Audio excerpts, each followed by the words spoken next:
ചില ദിവസം രാവിലെ എണീറ്റാൽ ഒന്നിനും ടൈം കിട്ടാറില്ല കേട്ടോ. അപ്പോൾ നാളേക്കുള്ള ഉപ്പേരി ഞാൻ ഇന്ന് തന്നെ അരിഞ്ഞു വെക്കാറാണ്. സോയ ഇന്നലെ കുട്ടികൾക്ക് പൊരിച്ചതിൻ്റെ ബാക്കി ഞാൻ ഫ്രിഡ്ജിൽ വെച്ചതായിരുന്നു കേട്ടോ. അപ്പോൾ ഇത് ഫാദിക്കുട്ടിക്ക് മാത്രമാണ്. ഡയറ്റ് ആയതുകൊണ്ട് എനിക്കും കുഞ്ഞക്കാക്കും രാവിലെ എഗ്ഗാണ് കേട്ടോ. സച്ചുവിന് എന്ത് വേണമെങ്കിലും സ്കൂളിൽ കൊണ്ടുപോകാം കേട്ടോ. അതുകൊണ്ടാണ് ഇന്ന് ചിക്കൻ പൊരിച്ച് കൊടുത്തു വിട്ടത്. ഫാദിയുടെ സ്കൂളിൽ മുട്ട, മീൻ, ഇറച്ചി ഇതൊന്നും കൊടുത്തു വിടാൻ പറ്റൂല. പച്ചക്കറി മാത്രമേ കൊടുത്തു വിടാൻ പറ്റുള്ളൂ കേട്ടോ. അല്ലാന്നുണ്ടെങ്കിൽ ഫൈനാണ്. അപ്പം അതിൽ അവനക്ക് ഇഷ്ടമുള്ളത് സോയാണ് കേട്ടോ. എന്നാലും ഞാൻ എപ്പോഴൊന്നും കൊടുത്തു വിടാറൊന്നുമില്ല, എപ്പോഴെങ്കിലൊക്കെ കൊടുക്കാറുള്ളൂ. ഇനി ആ ഉപ്പേരി തിരിച്ചു വരുമ്പോഴും ആ ഒരു പാത്രത്തിലുണ്ട്. അടുക്കള ജോലിയൊക്കെ കഴിഞ്ഞിങ്ങോട്ട് വന്നപ്പോൾ ഉണ്ട് കരഞ്ഞിങ്ങനെ വരുന്നു കേട്ടോ മദ്രസ വിട്ടിട്ട്. അപ്പോൾ എന്താണെന്ന് ചോദിച്ചപ്പോൾ കൂട്ടുകാരൻ ചുമരിൽ പിടിച്ച് ഒരതിയതാണെന്നാണ് പറഞ്ഞത്. പിന്നെ അവന് സ്നാക്കായിട്ട് ഇന്ന് ജിലേബിയാണ് കേട്ടോ കൊടുത്തു വിടുന്നത്. ഇപ്പോൾ കുറച്ചായിട്ട് ഇതൊക്കെയാണ് എനിക്ക് ഇഷ്ടം കേട്ടോ. അങ്ങനെ ഞാൻ എപ്പോഴൊന്നും കൊടുത്തു വിടാറൊന്നുമില്ല. അപ്പോൾ എനിക്ക് പൂതിയാണെന്ന് പറഞ്ഞപ്പോൾ കൊടുക്കുന്നതാണ്. പിന്നെ ഈ ഒരു ഓട്സാണ് ഞാനിപ്പോൾ രാവിലെ കുഞ്ഞാക്കാക്ക് ഉണ്ടാക്കി കൊടുക്കാറുള്ളത്.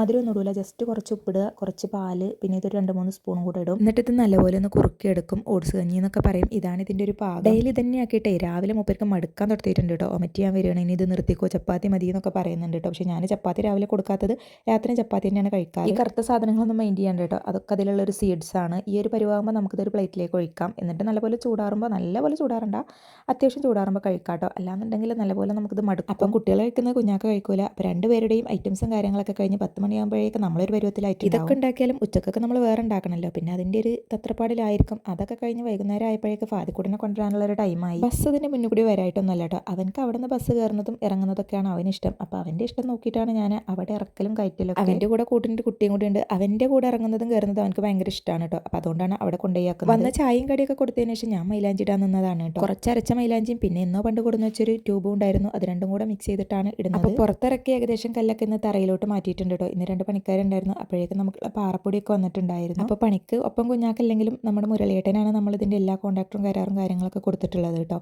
അപ്പോൾ അവർ വന്നിട്ടാണ് എല്ലാം നോക്കാറുള്ളത്. അപ്പോൾ പാറമണൽ വന്നപ്പോഴേക്ക് അവർ വന്നിട്ടുണ്ടായിരുന്നു. അവരാണെങ്കിൽ പിന്നെ നമ്മുടെ പണിയിൽ കൃത്രിമ കാര്യങ്ങളൊന്നും ഉണ്ടാവില്ല കേട്ടോ. നമുക്ക് വിശ്വസിച്ച് ഏൽപ്പിക്കാൻ പറ്റുന്ന ഒരാളാണ്. അധികം പറയാറുണ്ട്, ഇപ്പം നിൻ്റെ കാര്യങ്ങൾ വാട്സപ്പിലൂടെ ചോദിക്കുക, പറയുക, വിളിക്കൊന്നും വേണ്ട, എല്ലാം നിൻ്റെ വീഡിയോയിലുണ്ട്, അതിൻ്റെ ഒരു സന്തോഷമാണെന്ന് പറയാറുണ്ട്. അപ്പോൾ കാണുന്ന എല്ലാവരും വീഡിയോ കണ്ട് സപ്പോർട്ട് ചെയ്യുക, ലൈക്ക് ചെയ്യുക, ഷെയർ ചെയ്യുക, സബ്സ്ക്രൈബ് ചെയ്യാത്തവരാണെങ്കിൽ ഒന്ന് ചെയ്യുക, കമൻറ്റും കൂടെ ചെയ്യുക. അപ്പോഴേക്ക് സച്ചു വന്നു കേട്ടോ. അപ്പോൾ ഞാൻ ക്യാമറ എല്ലാം മാറ്റി പിടിച്ചതാണ്. അവനക്ക് അവൻ്റെ ബസ്സും ആൾക്കാരൊന്നും കാണുന്നതൊന്നും ഇഷ്ടമല്ല കേട്ടോ വീഡിയോ എടുക്കുന്നത്. ബാഗിൻ്റെ വെള്ളി പൊട്ടിയെന്നും പറഞ്ഞാണ് വരുന്നത്. വാപ്പുണ്ടായിരുന്നെന്ന് എന്നും ഇവർക്ക് എണ്ണക്കടി ഉണ്ടായിരുന്നു കേട്ടോ 4 മണിയാകുമ്പോൾ. ഇപ്പോൾ ആ ഒരു സംഭവം വല്ലാതെ ഉണ്ടാവാറില്ല, ഇടയ്ക്ക് ഉണ്ടാവാറുണ്ട്. രണ്ടുപേരും സ്ഥിരം പറയും വാപ്പ ഉണ്ടായിരുന്നെന്ന് നമുക്ക് എന്നും കിട്ടിയെന്നോ, ഇപ്പോഴാണ് നമുക്കത് മിസ് ചെയ്യുന്നത് എന്നൊക്കെ പറയും. എന്തൊക്കെ ചീത്ത പറഞ്ഞാലും എൻ്റെ മക്കൾക്ക് ഞാൻ കൊടുക്കുമെന്ന് പറഞ്ഞിട്ട് എന്നും കൊടുന്നു കൊടുക്കാറാണ് കേട്ടോ പതിവ്. ഒരാൾ നമ്മുടെ ഇടയിൽ നിന്ന് പോയി കഴിയുമ്പോഴേ നമുക്ക് ആളുടെ വില അറിയൂ.